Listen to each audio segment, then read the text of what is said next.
Nassau county international cricket স্টেডিয়ামে প্রথম ম্যাচে লড়বে ভারত ও বাংলাদেশ এবং সেই মাঠের 4টা উইকেট কিন্তু ড্রপ ইন উইকেট। প্র্যাকটিস ভেন্যুতে যে 6টা উইকেট আছে এখানে খেলছে বাংলাদেশ দল, প্র্যাকটিস করেছে ভারত দলও প্র্যাকটিস করেছে। যতটুকু দেখা গেছে যে উইকেটগুলো কিন্তু ইভেন বাউন্স পাচ্ছে, বল খুব ভালো মতো ব্যাটে আসছে। এখন এই উইকেট এবং মূল মাঠের উইকেটগুলো কি এক?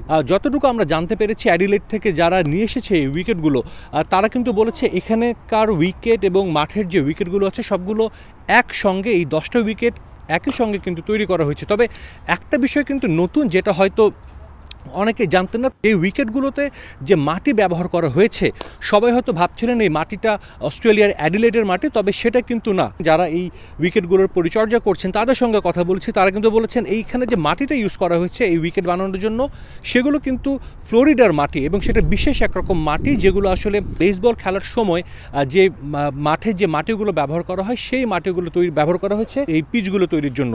এখন সবাই হয়তো বা ভাবছে যে ড্রপ ইন পিচে হয়তো বা আনইভেন বাউন্স হবে, কেমন হতে পারে, স্কোর কেমন হবে।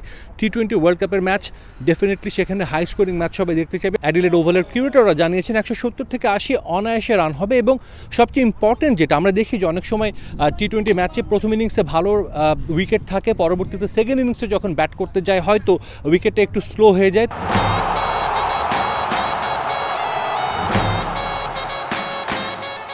এই উইকেটগুলোর বিশেষত্বই কিন্তু এটা যে পুরো 40 ওভারের ম্যাচে উইকেটটা একই রকমের আচরণ করবে। তবে যদি রোদের তাপ খুব বেশি হয়, উইকেটে যদি কিছুটা ফাটল হয়, সেখানে কিন্তু তাহলে স্পিনাররা হয়তো বা পেসাররাও সেখান থেকে সুবিধা পাবে যদি বলটা তাদের সেই ক্র্যাকের মধ্যে পড়ে। সেক্ষেত্রে একটা বিষয় স্পষ্ট যে আমরা জানি বাংলাদেশ এবং ভারত সবশেষ টি-20 ওয়ার্ল্ড কাপে খেলেছিল কিন্তু অ্যাডিলেডেই, সেই অ্যাডিলেডেরই কিন্তু উইকেটে আবারও খেলবে বাংলাদেশ ভারত।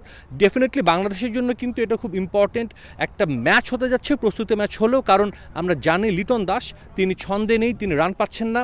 সবশেষ সেই ম্যাচে কিন্তু লিটন দাস দারুণ একটা ইনিংস খেলেছিলেন এবং সেই ইনিংসের পরে তিনি আইপিএলও সুযোগ পেয়েছিলেন। তবে এরপরে কিন্তু আমরা দেখেছি টানা প্রায় 8-10 মাস ধরে লিটন কোনো রান পাননি। ডেফিনেটলি আমরা চাইবো ড্রপ ইন পিচে খেলা হবে, সেই পিচে বাংলাদেশ নিজেদের অভ্যস্ত করে নেবে।